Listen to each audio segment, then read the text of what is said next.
Halo, Assalamualaikum warahmatullahi wabarakatuh. Jumpa lagi dengan saya, Freddy Sudaryanto, di channel YouTube-nya Freddy Sudaryanto Spot. Masih seputar kasus Jalan Cagak Subang. Hari ini saya coba akan mengangkat beberapa topik, ya. 3 topik yang akan saya angkat coba di sore hari ini. Masalah adanya pernyataan dari kuasa hukum Bapak Rohman Hidayat, yaitu kuasa hukum dari Pak Yosep dan Yoris, di salah satu media Des Jabar kalau tidak salah, ya. Menyatakan bahwa alasan perpindahan Yoris, perpindahan kuasa hukum dia itu akibat daripada adanya pernyataan Danu yang sering berubah-ubah. Kemudian adanya Danu yang tidak menandatangani BAP. Kemudian ada pernyataan Danu katanya pelakunya adalah Bapak Yosep dan Bu Mimin. Nah, itu. Coba kita bahas sedikit satu persatu masalah perpindahan Yoris, perpindahan PH, ya, kuasa hukum, pendampingan hukum kepada Bapak Rohman diakibatkan karena Danu berubah-ubah. Coba kita lihat ke belakang, ya. Memang kita akui bahwa Danu pada saat belum ada pendampingan hukum, kita akui memang ada beberapa dari media yang memang menyatakan bahwa Danu memang suka berubah-ubah dalam pernyataannya. Ada yang berubah-ubah dalam pernyataannya.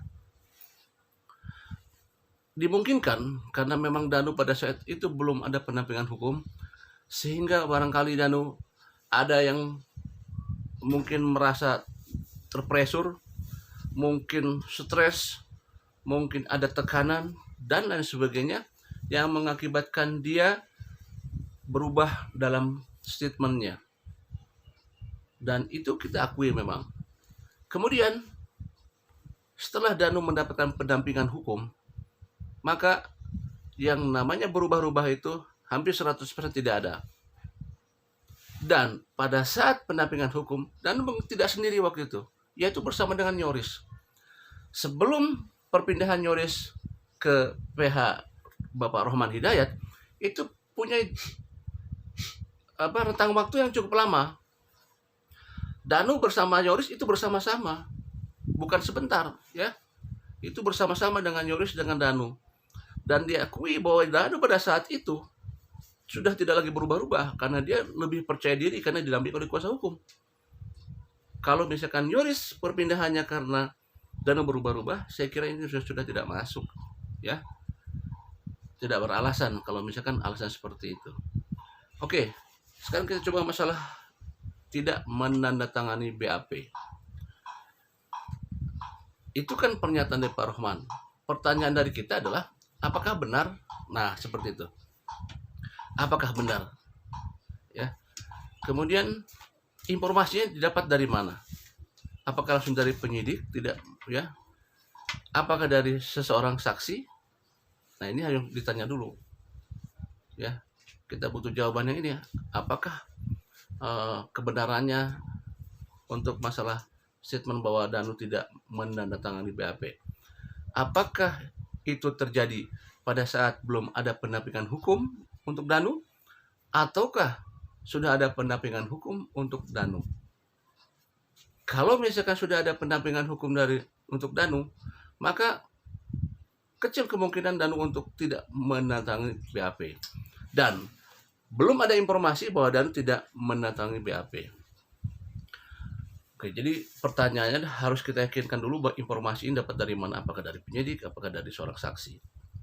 Kemudian masalah pernyataan Danu katanya menyatakan bahwa pernah menyatakan waktu itu katanya Yoris dan Yanti duduk bersebelahan, menyatakan bahwa pelakunya adalah Pak Yosep dan Bu Mimin.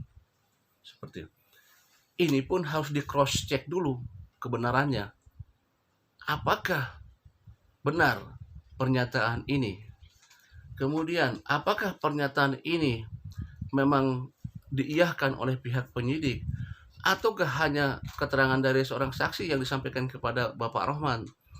Kemudian kalau memang ada yang menginformasikan, apakah ada alat bukti yang menyatakan bahwa Danu menyatakan bahwa demikian? Harus jelas, bukan hanya dari ungkapan saja. Tapi adakah rekamannya bahwa Danu mengatakan demikian? Ya, Nah, itu yang harus kita cari tahu ya.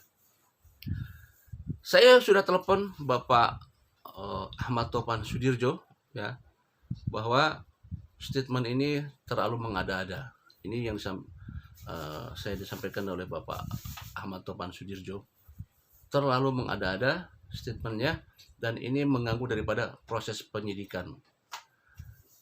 Ya, itu jadi demikian yang bisa saya sampaikan mengenai masalah 3 poin ini, dan saya pun dapat jawaban dari Bapak Ahmad Topan Sudirjo. Assalamualaikum warahmatullahi wabarakatuh.